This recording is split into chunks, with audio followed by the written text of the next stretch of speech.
whoever's watching this on catch up, thank you for making the time to be a part of the conversation. And I encourage you to leave questions, to send some DMs. This is open for conversation. It's about learning, it's about educating, it's about opening the eyes. And I'm just going to give it a couple moments just to wait. Hello, Marie. Just to get Firdose and Gayb. Hi, Vicky. Hi, Alex. Here's Firdose. Perfect. So punctual, Firdose. So punctual always. There we go. Hey, Alex.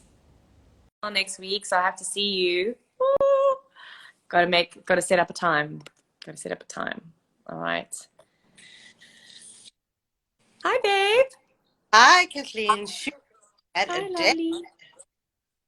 It's been a day. I see Gabe's here. We'll just wait for a moment. Hey, How's Gemma. right? We are good with our timing. We are so punctual. And it's never been a trait of myself. I don't know how I got to this place 31 years later. So proud of you. Hard work. Wedding, right? I don't want to be like we're waiting. A big tradition among Indian brides is to turn up like 45 minutes late. Don't be like that. Come on time. Oh, really? Don't leave Neil Fashion standing be late. Fashion very late. Oh, I've got my phone in a position. Let me. How's that? Hi, Okay. Beathy. Hello, Dukes. Welcome, everyone. Hey, Simone. I think I saw Gabe here. I'll just wait for him to send his request. I also saw him on. And yeah. It says I've requested. It's lying. It's lying. It's lying. I think maybe Gabe, go back out and come back in. And then we'll try it again. You see, someone says to me they miss my articles on Crick Info. Dude, are you reading? Because I've only written like 9,000 articles in the last 2 days. I mean, I was about to say, didn't you write one like yesterday? Not just yesterday. There's many there. Sorry, I don't know what. One must log on and read. Hey, I can't help you. Can't help you find the articles. I've written the articles. Cannot. Where's? I thought he was here. Why am I like? Can I just lower this? Request it again, he says. Request it again. You think there's some? Wait, here's. Okay, got it. I think it's my. Sorry, Gabe. I think it's my tech skills that are not. I see there's a notification down here. So let's see. There. Yay! Hello. Hi. How are you? Good. How are you? Hello. Yeah. Good. It's Guys, been a day and a half. Yeah, it has. Oh, a day and a half. Day and a half. My eyes are square from reading the script. Susanna, who was meant to join another live but has joined us now. Yay. Hi, Susanna. Welcome. Hi, Ophelia. Welcome, everyone. I think we can get started and just get going into it. So maybe I'll just do a little intro. I'm hoping that we've had a bit of cross-pollination from your accounts. Hey, Emma. And so maybe a few of Firdose and Gayb, some of your communities here that I might not know. So for those of you who don't know me, my name is Kathleen Boyser. I am a South African, born and bred in South Africa, lived here my whole life. I am a Yoga Alliance registered yoga teacher. I've done my 200 and 300 hours at the Charlotte Cape Town Yoga School in Cape Town. And that's kind of my credentials.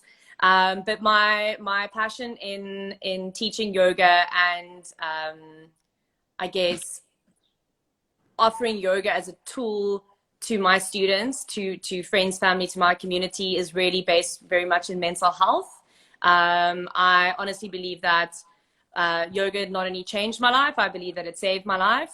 And I think that that's why I'll forever be grateful to the practice. And that's why I believe strongly in sharing it. Because not only have I seen how it's changed my life and will eternally be grateful to it, but I've also really witnessed the power of the practices in others. So that's where my passion lies with it. And yeah, Firdose. Sure. I want to just say, I feel like those are not your only credentials. Like, you could add also that you are doing like a lot of work in terms of educating and advancing the thinking that's happening in the world right now. And so importantly, that credentials are not only the things we have on a piece of paper. So yeah, definitely got to give yourself more credit there. Also, hi to Candice, who has been, I think Candice has seen my face a lot this week.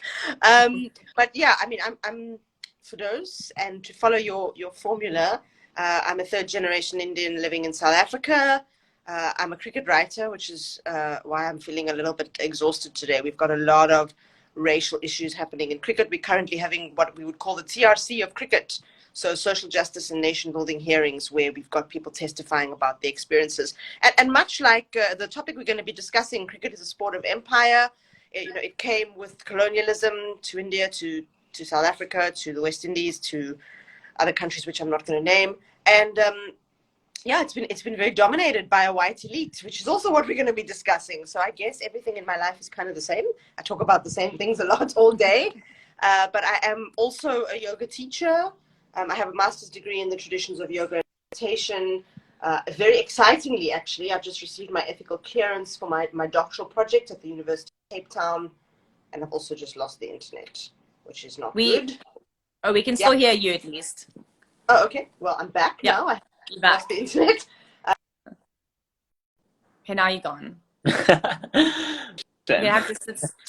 This is luckily we've been doing this for so long that it's just like not a surprise anymore. Yeah. Well, while Firdose reconnects, Gayb, perhaps you can go ahead and introduce yourself. Sure. My name is Gabriel. I'm actually originally an actor. I studied acting in Los Angeles, which is where I kind of started also my social justice journey and was first introduced to the world of social justice. I moved to Cape Town in 2016 and I started practicing at Yoga Life, and I did my teacher training at Yoga Life, started teaching at Yoga Life, started introducing the idea of social justice and trying to kind of diversify the space a bit, and then actually ended up leaving Yoga Life about 2 months ago and have joined Firdose with her project. Hey, Firdose. Sorry. I've joined Firdose with practicing with her, and I'm kind of assisting her a bit with creating her teacher training. And yeah, that's what I'm currently doing. Also studying psychology. So that's me. Awesome.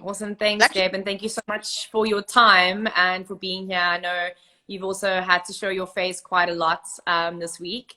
I think we know while in the space, Firdose has also said, it really gets to a point where it can be quite exhausting and taxing, but we still show up. So thank you, Gayb, for still showing up and making the time to be here. It's very much appreciated. And Firdose, did you want to finish anything before you disappeared? Sorry, I don't know what happened there. I don't know what I was saying. I think I was saying that I was doing my doctoral work on yoga. And my topic is really looking at yoga and politics, and yoga's intersection with personal and social politics. So I feel like that was the end of my kind of introduction. I guess what I really would like to say is that I run my own yoga business called Soldier Yoga, and we run memberships where people join for, we're hoping to create community that lasts for extended periods of time. So, it's committing to coming once a week and not just doing the physical practice, which we do, but also to having the discussion, to learning something, to advancing your other skills. So we're quite focused on our listening practice, work on every week, which is themed to particular kinds of music.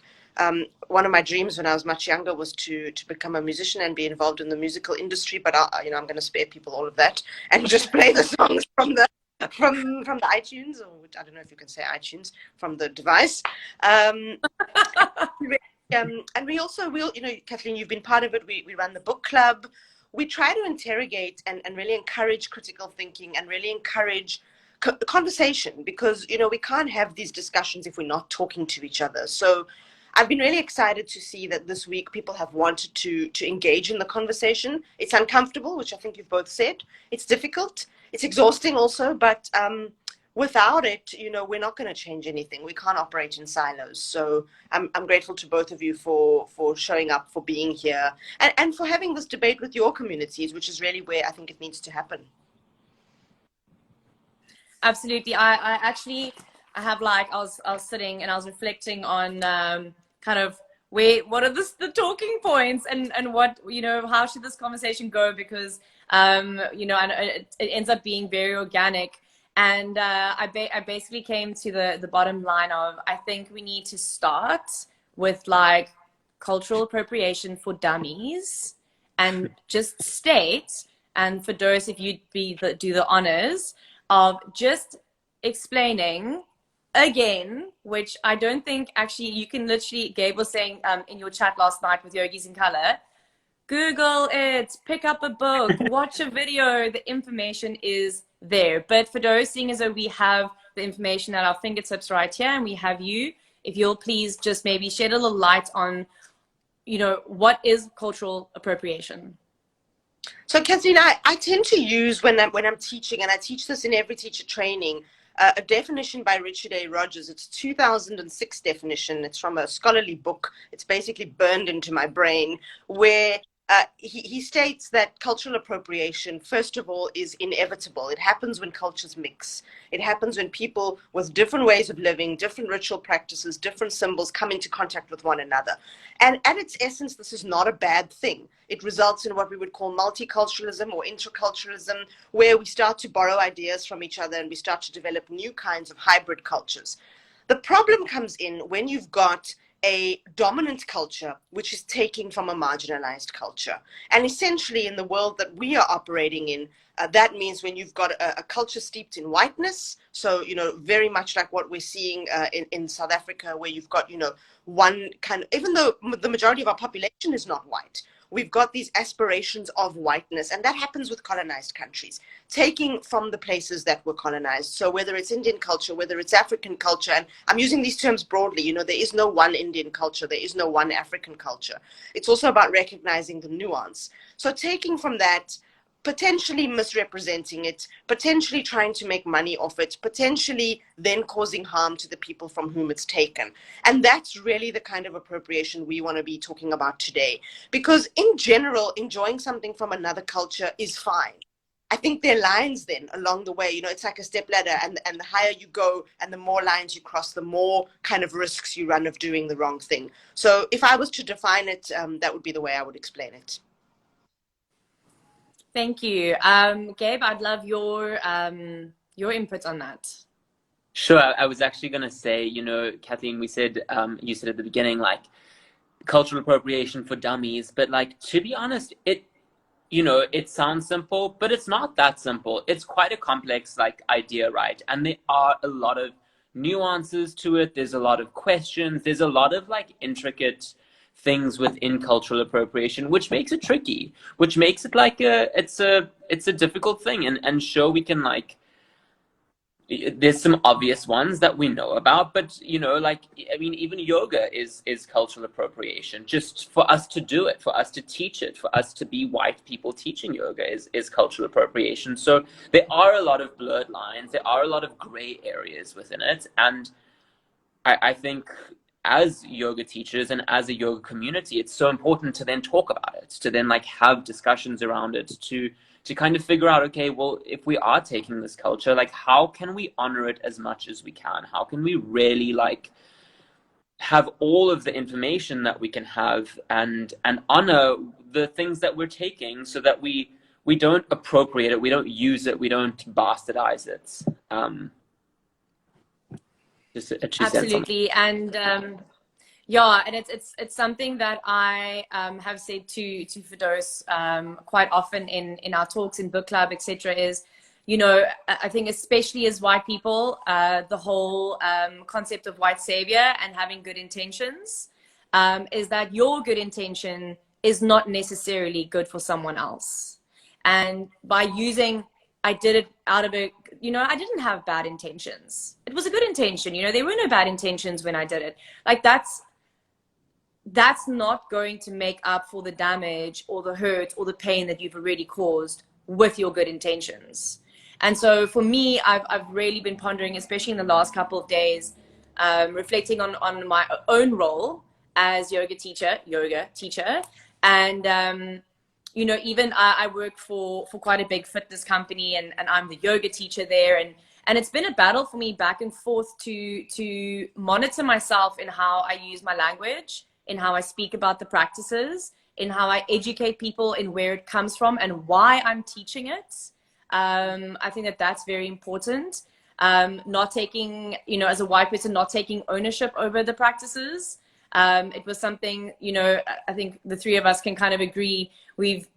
Our yoga journeys kind of started in predominantly white studios with basically only white teachers. And so knowing that information and that knowledge has been passed down.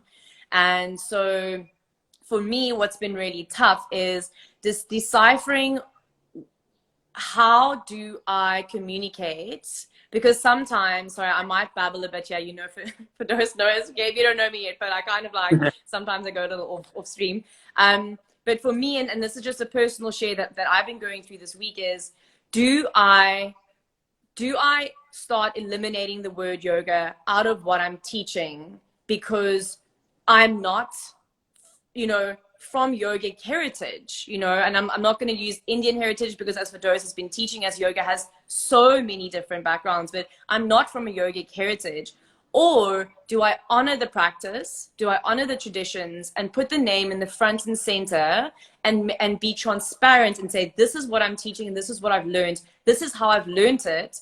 And I'm open to any conversation with anyone who might feel that there is something inappropriate or there is something incorrect. And that to me has felt like it feels more authentic to take ownership of the fact that I am teaching these practices and with good intention to help others, but we don't always get it right. And so that's kind of been a bit of my reflections this week. Kathleen, I think what you've articulated there is the central debate of what we should be having, right? So we've spoken a lot in our talks about this idea of labeling something or labeling our iterations of yoga in this time in 2021 as modern yoga or transnational yoga or even Western yoga, right? I think that would also be an accurate label to some degree, because then we're separating it from the practices of asceticism in the year 3000 BCE. We're separating it from the tantric practices. We're separating it from even hatha yoga in its form in the 11th century is not what we're doing today. So I feel like that could be one way of doing it, was to add a little preface to your yoga. So you're not saying I'm a yoga teacher, you're saying I'm a modern yoga teacher, I'm a Western yoga teacher, or however you want to phrase that. But I do take your questioning about, you know, should you remove the word altogether? And I was talking to somebody, I think it was Lexi, who I don't know if she's with us or not, about the honesty of just teaching movement, just teaching fitness, just teaching exercise. Is that the way to go? So, I mean, you don't just teach exercise, so I don't think that would be the way to go for you. But I do think it's good that you're questioning, how should I phrase this? How should I position this so that I'm being as honest as possible with myself, with the people I'm teaching, and with the tradition that I'm drawing on? The issue with yoga is that it is a lineage-based discipline and practice. And of course, in its older forms, you would have to be initiated. You would have to, you know, you wouldn't just go to do 200 hours and then call yourself some kind of expert, which we can talk about if you want. We don't that practice anymore. There's also harm that's caused through initiation. So I'm not now being an initiation advocate. I'm just saying that we need to understand that learning doesn't happen in a short time. It happens over extended periods. And I don't think you ever get there. I don't think you can ever be like, okay, now I'm definitely it. I'm a yogi. So questioning heritage, questioning what we stand for, these are all very good starting points. Gayb, any reflections on that? Yeah, I was just gonna. I mean, I think I said this last night as well, but it's just because you're taking away, I think that there's so many movement practices that are so valid, you know, like, and so many things that are so enjoyable, and to add weights and to add fun music and to add all of these elements that maybe aren't so yoga, but then just maybe take away the word yoga, because like what you're offering, we're not saying it's not valuable. We're not saying it doesn't like do beautiful, magical, amazing things, but like just putting the word yoga next to it has a lot of weight. And I think it's just recognizing the weight that that word has. So yeah, I mean, it's something that I've also like, I mean, I've said to Firdose many times, like, I really question calling myself a yoga teacher. I'm like, do I really know enough? Am I like valid in like, you know, like, I don't know. Yeah, it's a tricky one. Yeah, and I think like to me, what's been really scary through the pandemic is all the online teacher training programs that have gone ahead. You know, in general, I don't see an issue with it in the sense that if you are teaching yoga as a tradition, if that's what you're teaching, more of the work for those that you're doing, Gayb, the work that you're doing, then fantastic. But if we look at most of the yoga teacher trainings, especially like a 200-hour, you're doing like sequencing and cueing and blah blah blah. So you're not getting any of the practical work in actually teaching asana. You're not seeing any bodies, and that to me is where you learn the most, is by actually working with other bodies and having those conversations with people. And you know, like, that's where a teacher and a student can have a relationship. But it's almost like I can get my qualification to like become like, I don't know, like a plumber in like what, like a month. So like now in a month, you can be a yoga teacher, which means you're not only guiding people's bodies, but you're guiding people's journeys. And especially if you're starting to bring in things like, if you're bringing in the 8 limbs, if you're bringing in yamas, niyamas, and things like that, and that's what you're teaching people. You're taking them on a whole life journey. But like, yeah, I don't know. It's a tricky one for me. It's a tricky one. Actually, I mean, Kathleen, again, you know, you're articulating a bigger issue in that the issue is it's online and not online is one part of the issue, but the real issue is the content of trainings.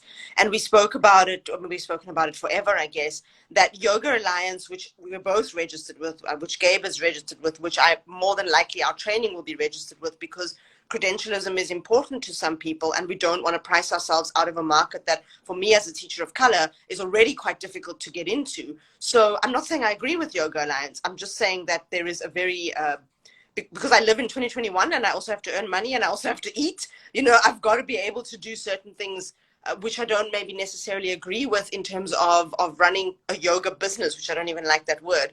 But the issue really is the trainings. The issue is the content of the trainings and the level of information that is passed out, and then the expectation that one becomes an expert just based on the small amount of training. I think for a start, and I've seen this on trainings that I've taught on, people need to have an established practice. You know, I've taught on trainings where people have only just started doing yoga. You know, they don't know the very basics. Some of them don't know yoga comes from the Indian subcontinent. I mean, I've been asked to point out where India is on a map. I'm not saying you have to be a geography expert, but, you know, basic stuff. Like, really, honestly, I'm saying that. So I think you need people to, and to have a relationship with a teacher. So, for example, if you came and did 3 or 4 months of classes with me once a week online, even if you were brand new, and I could see that there was an interest, there was a progression, not in your physical practice, because I don't actually care what you can do, because I can't do 95% of things anyway. But, you know, if you can, like, if I'm seeing that there's a progression in terms of thought, in terms of dialogue, in terms of where you want to take this, then I think maybe you could start to think about a training. So the first thing is criteria. We need to be very careful about who is being accepted into trainings. Then, of course, there's training content. There's a lot of training content which is outdated. You know, the research, especially from a Western academic point of view into yoga, it's very fresh. It hasn't really been looked into before, and I'm not saying it's all right. And sure, you can go to India and you can train with a Guruji there, and that's going to come with another set of problems, because there's hierarchy, there's masculinity, there's, you know, so nothing is going to be perfect is basically what I'm saying. which is like life. And we're all going to have to try and find ways of doing things as best we can. But the foundation and the basis has to be knowledge. You can't just do this and think that willy-nilly you're going to educate yourself. You know, you have to really be on a constant search for knowledge. Kathleen, you mentioned the word journey. You mentioned like life path. And I think Gayb will speak to this as well in terms of the trainings that he's wanting to run. But I feel as though this is not something you're going to start and finish. You're always going to be seeking, and you know, you may never find. You may find different things that you thought you were going to find. Like, sorry, but that's life. That's not very positive, is it? Truth is the truth. Truth is the truth. Gayb, anything on that? No, I think Firdose nailed it. I don't think I've got anything to add on that. Thank you. Thanks, Firdose. Yeah, I think one of the other things that I've personally been sitting with, and you know, I always feel like sharing from a lived experience a lot of the time can be more valuable than the knowledge in the book, which is also required.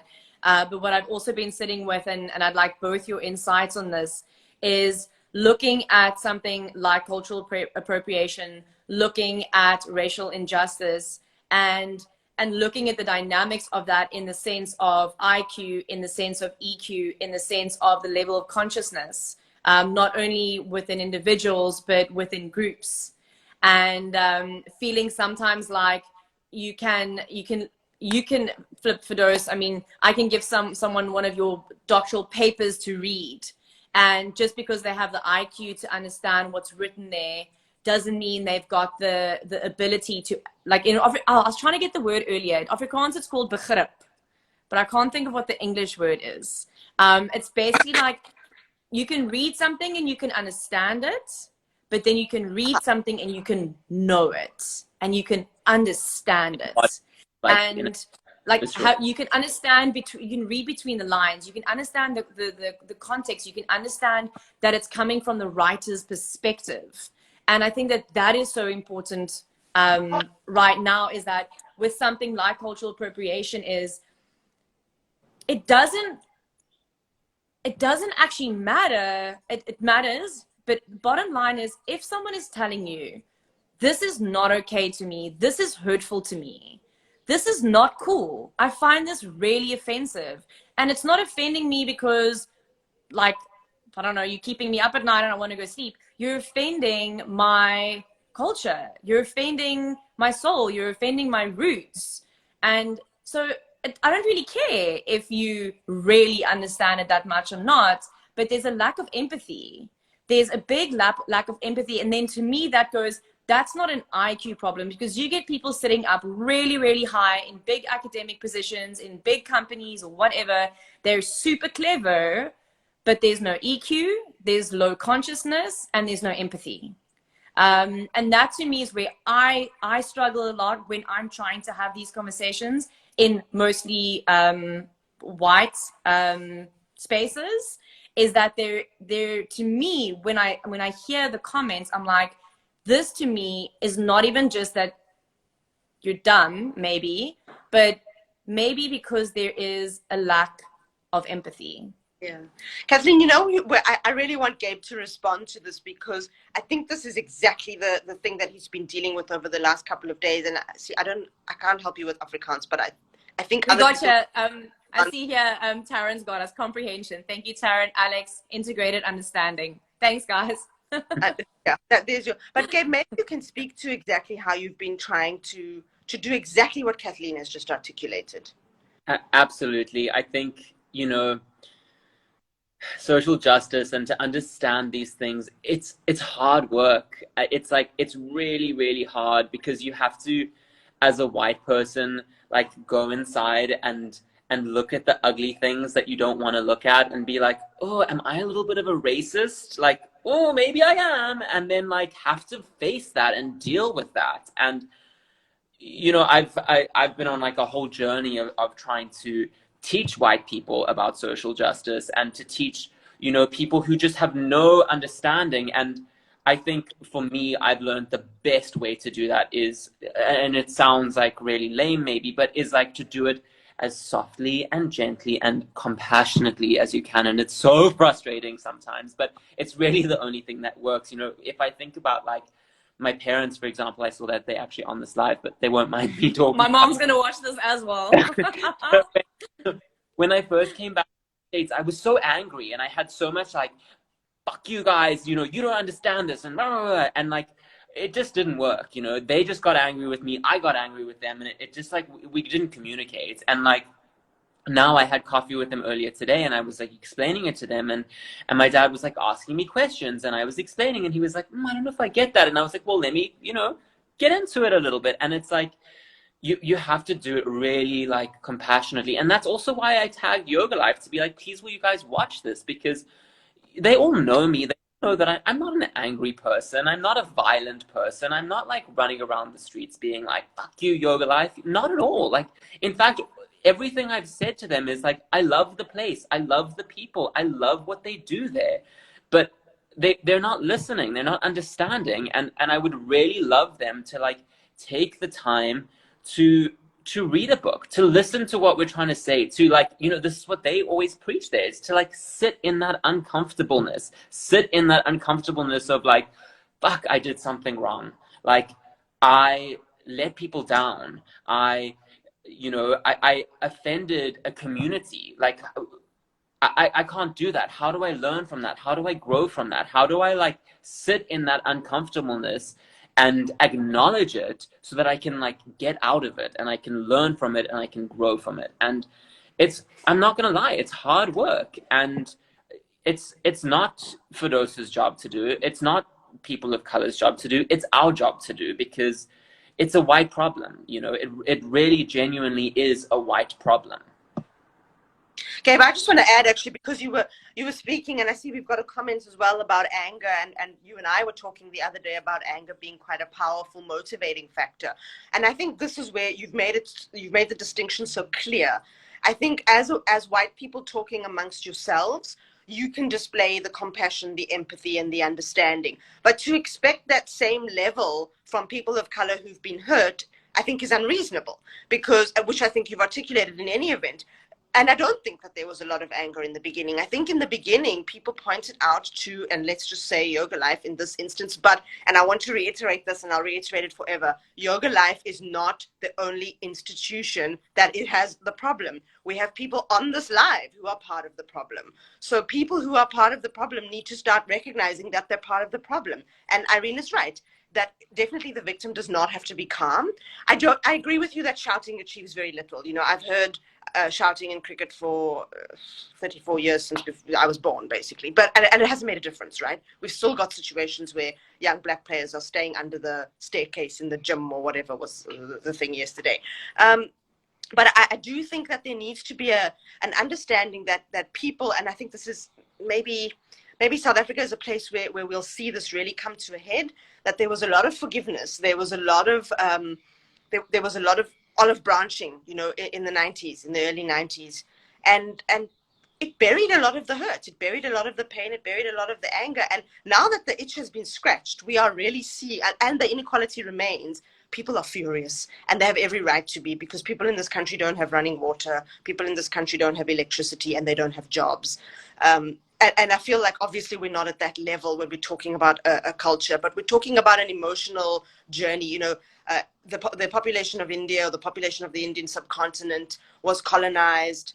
They fled colonized India to apartheid and colonized Africa, looking for better opportunity. Not all of them, obviously. You know that there's still 1 billion people in India, but it's really about understanding, you know, like twice colonized, and I'm not, you know, that's happened to so many people. So to take from that and to expect people to be okay with it, and what we saw in this mashup, you know, where people were doing things like, you know, I speak a lot to Mandy, who's of Chinese heritage, with chopsticks in their hair. That's not cool. And then to put a bindi and now say this is all one thing. Okay, maybe you think you look pretty and it's nice for the photograph, but I really think you need to ask yourself what you're doing. And we spoke last night about Halloween, and don't dress up like a princess. Don't dress up like a Native American. To be honest with you, just don't dress up. Maybe, you know, I don't understand why we need to do that. Maybe don't be part of it at all, because we don't need to in this country. If you're watching from South Africa. So I think that there's a lot of distinctions that that we need to make, and this is why I think race affinity groups can be quite powerful. I think that, you know, we can have a situation where if white people are working together, and I know of a few race affinity groups, you know, my husband is white, he's part of some of them, and that work can happen without me or other people of color having to be part of it. And us as people of color, we can go and do the healing work on our own, which we need to do, and which, you know, I find very helpful. And then hopefully when we come together after that, and you guys have done your bit and we've done our bit, and I'm not saying it's going to happen overnight, then there's the space for understanding. So I think that the separate work must happen, but equally I think the work together must happen, which is honestly why I'm not wanting to say, let's shut out the whole white yoga community. We can't shut all of you out because you own all the studios, which is another problem. You are all the clients, which is another problem, and you have all the money, which is another problem. So, you know, we need each other. We can't, there's nothing we can do. We have to survive with each other. I'm not saying that's a bad thing. You know, like Kathleen, you mentioned, a lot of us began our like commercial yoga journeys in studios with white teachers. And it adds a layer to the Indian problem in that, I mean, I remember thinking at one of my first yoga things many years ago, why am I learning about my own culture from a white person? And I was like, this is weird, you know? So it really, the discussion is so layered, and I think it's very important that, and I've always been open about everybody that I've disagreed with. I think I disagree sometimes angrily, but I'm saying, come in, let's talk about it. I'm opening the door to discussion. Don't sort of shut it or slam it. Walk through, because if you walk through, we can start having the conversation. Lots of people don't walk through though, but you guys do because you're here. If I can add just two very quick things. One, there are lots of things that you can dress up as, and dressing up can be very fun. You don't have to get culture involved. I just wanted to clear the air there that like it's okay to dress up, because I like to dress up. I love a bit of makeup, a bit of glitter. It's a good time. Two,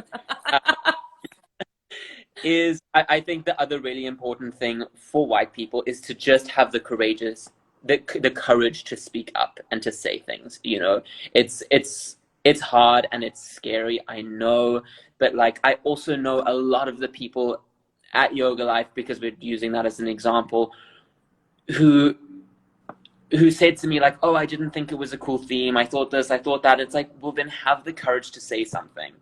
Like, just really, like, now's the time to say something.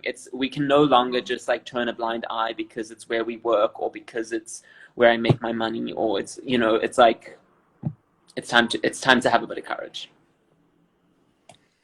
That's a great segue, Gayb. Actually, for me, I had kind of 3 points that I wanted to close off my contribution to this conversation. And in no ways, I think I said it to Firdose yesterday. I said, like, you know, some days I really feel like I know nothing. Like, some days I'm like, I feel like I'm trying and I'm doing, but I actually am so far from what's really going on that it is constant work. And so the first thing that I wrote down as kind of like a take home is educate yourself. All right. So education on all levels. That means for me is that you're educating yourself from, if you're a yoga teacher, you're understanding what you're learning. You're asking, who am I learning this from? Like, to me, that's a big thing. Like, I have experienced so many teachers, and I have probably been that teacher at some point. I know that I can point fingers to myself, where, you know, you don't have to be a perfect person, but you at least need to be authentic and honest about that.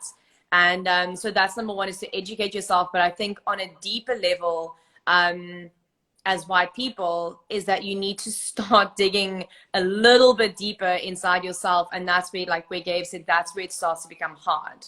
Is I had a conversation with a white friend the other day, and they spoke the famous words of, I don't see color.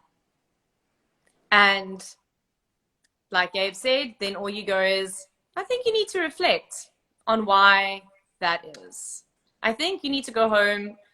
I'm not going to tell you it's wrong or right, because whatever I say is not going to probably change your mind or whatever in any case. I'm not here to like educate the world. I'm here to share my viewpoints and hopefully, I don't know, whatever.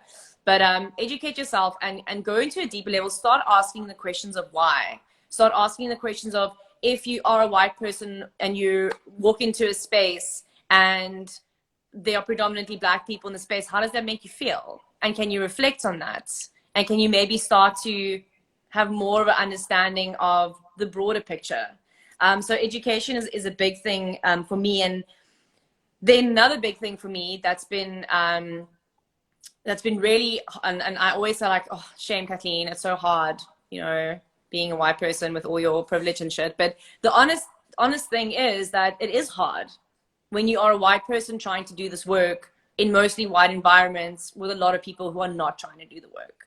It's really hard. It's really tough. And as a woman, to stand up to a white man who is overtly racist and has no intention of changing their fucking mind, and to be like the little girl to stand up and say something is really hard. But you know what? It's hard the first time. It's less hard the second time. It's even less hard the third time. And when you start doing it more and more and more, you can shift other people's energy out of your space, and you can say something because it's the right thing to do, not because you're trying to fix the world. You're just doing it because it's right. And then the third thing is, I kind of said that already, but yeah, I think it's just, it's on the broader topic of what happened in the studios and the Cape Town scene and everything. I think that if you are a yoga teacher, you need to take a lot of responsibility. I think if you own an establishment and you're leading a community, your responsibility is even bigger. And yeah, unfortunately, there is social media now. Well, unfortunately. So yeah, what we're all doing is much more under the microscope. And if you are placing yourself in a position of power, then the microscope is gonna be on you. So use it for good, or yeah, it might not always go so well. But we can all learn. And I think I also just stand by like having compassion for yourself through your learnings, and having even more compassion and empathy for others. Gayb? By a large Or Firdose? I'm just joined by a large furball who went for his grooming to rid him of his coat today, and he's feeling rather embarrassed because he smells of funny shampoo. Oh, shame. Shame. What I do want to say, Kathleen, and it's probably quite short, but I think, and I said it to Gayb last night, doing the right thing, chances are, doesn't make you a lot of friends, and it can be very unpopular, and it can be quite lonely. But, you know, Gayb also said it, I think we're probably past that now. I think that you got to live with yourself, and you got to live with the things that you choose to say and do, and the people you choose to help or harm, because that is in your control, and the things that you choose to engage with. So it might be lonely, and it might be that you know, morality can be a little bit isolating, but I do feel that it's the only way right now. And I also think asking questions is really good. If you're unsure, you can go. I mean, Gayb has said, I don't know how many times on his Instagram, if you're unsure, if you'd like further clarification, send me a DM, message me. I'm happy to talk about this stuff. It might not be him all the time, because at some point he's also going to get tired, and then hopefully there'll be someone to take over. The same way, I mean, I think if you're a white person, first maybe ask another white person, because sometimes asking the person of color, you know, I can't tell you how many times I was asked every year the same question.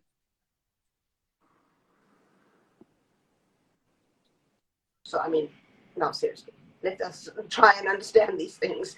And I do think people mustn't be afraid. You know, at the most, I'm going to say to you, you know what, I've answered this question a lot. I'm not sure if you've heard of the internet, but I can show you how to use it, and you can find some answers that way.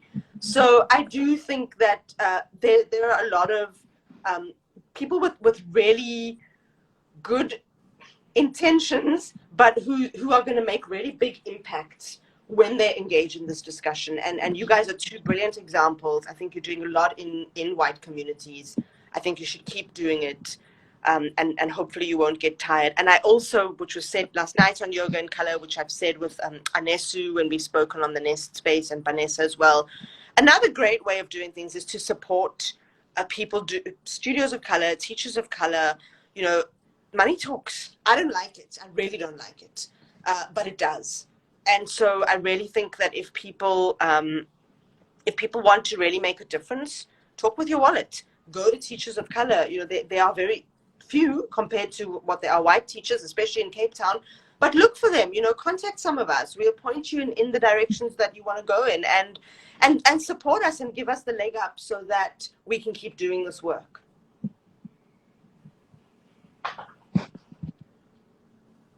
I guess I'll go. Yeah, on that note, like, you know, these conversations that we're having here on this live, we said this last night, like, we have these conversations just about every week. I mean, it's not the same conversation, but we have a lot of these types of conversations every week. Firdose is an incredible teacher. If you're interested, join Soldier Yoga. This is the work that we're doing all the time. That's my first point. Second point is, what was I going to say? I was going to say again, like, if you don't know, if you are unsure, if you know, Irene just shared a really great Instagram thing. If you are sitting there and you're still like, I don't think it was cultural appropriation, they were just having fun. Like, I really challenge you to think about it, to think about these people saying that they were harmed, these people saying that they were hurt, and like really just like challenge yourself and do a little bit of research.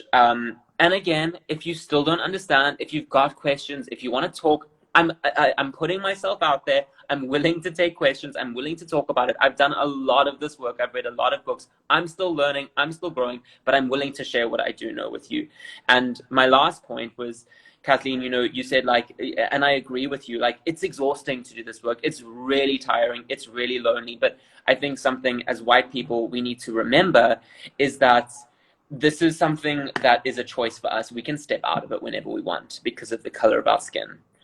Whereas this is a reality for people of color, for Firdose, for so many people. They can't step out of it. They are faced with injustice every single day as soon as they walk out of the house because of the color of their skin. So it's just something to remember. It's just something to think about. That is the definition, a definition of white privilege, is that we can step out of it when we want to. Just something. And sometimes they're not even allowed in the house, because we've had a big issue with the rental agency, and it's really like irked me, which I think, Kathleen, you've seen. So, you know, it's not even out of the house, it's even in the house. You know, it's everywhere, like the air you breathe. Which, I mean, it's an apt metaphor, isn't it? Because all we've been talking about the last 18 months is breath and our ability to be through our breath. So, yeah, absolutely. I think that's a great point to have made. Yeah, thanks, Gayb. That's a great way to I think wrap this up. Is you know, even like just having this conversation, and you know, Firdose, you actually being willing to be here and have this conversation, and you teaching your book club and pushing Soldier Yoga to where it is through a year that was very intense and very hectic, and you've had like quite an intense journey, and the fact that you're still sitting here is always, to me, you know, I always just like tell myself, like, flip, Kathleen, if Firdose is there, you're there. If Firdose is there, you're there. If Firdose is there, you're there. And if Firdose can't be there, then you flip and be there for her. And I think that, you know, when you really commit to the work, it's something, you know, that you eventually you can't sit back from it. Eventually that doesn't become a choice of just keeping quiet anymore. So Gayb, thank you so much. Firdose, you know how much I love you. I just adore everything about you. And yeah, guys, if you have more questions, please feel free to reach out. If you're interested in knowing more about Firdose, Gayb, their very exciting trainings and things that are coming up, reach out to them, reach out to me. I said on the post that this is an open conversation. We are encouraging questions. We are encouraging this to grow. And if you know of anyone who you think would benefit or perhaps be shooketh by this conversation, then please feel free to send this link onto them. And yeah, thanks for everyone's time. Thanks for being here, guys. It's a privilege. Thanks, Thank you. Kathleen. Love you guys. Cheers, Ems. Thanks everyone for joining. And Irene, thank you for being here so much. Layla, love the news coming through. All right, guys, I will chat to you soon. Toodles. Love. Bye. Bye.